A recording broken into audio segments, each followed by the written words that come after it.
కొత్త కొత్త వారికి దేవుడు అవకాశం ఇస్తాడు ఇంకా తెలుసుకోవటానికి.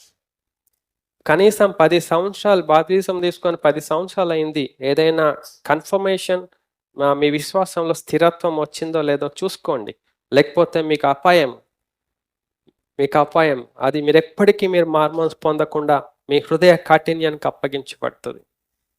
ప్రభు యొక్క వాక్యము హెచ్చరిక, మనం జాగ్రత్త పడటానికి, ఆయనకు అప్పగించుకోవటానికి, ఆయన కృప పొందుకొని ఆయనతో సమాధాన పడి రక్షణలో కొనసాగటానికి. కానీ ఈ లోకంలో జీవించడానికి, బతకడానికి, వ్యాపారాలు చేసుకోవడానికి, ఉద్యోగాలు చేసుకోవడానికి, చదువుకోవడానికి, ఎగ్జామ్ రాసి పాస్ అవడానికి, ఇంటర్వ్యూలు అటెండ్ అయ్యి ఆఫీసెస్లో పెద్ద పెద్ద టాస్క్ అవన్నీ కూడా విజయవంతంగా సాధించడానికి కాదు దేవుడు మనల్ని పిలిచింది.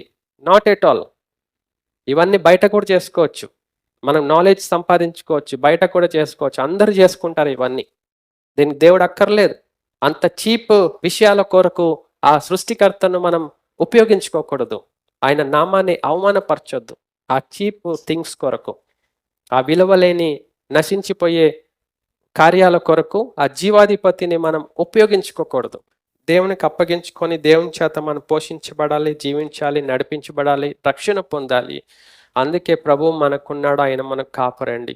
ఆయన మాటలు మనం విని ఆయనకు అప్పగించుకుందాము. ఈ అపాయాలన్నీ మనం జాగ్రత్తగా ఉండి అందులో పడకుండా మనం చూసుకుందాం. దేవునికి మనము లోబడదాం. అప్పుడే మనం రక్షణ పొందుతామండి.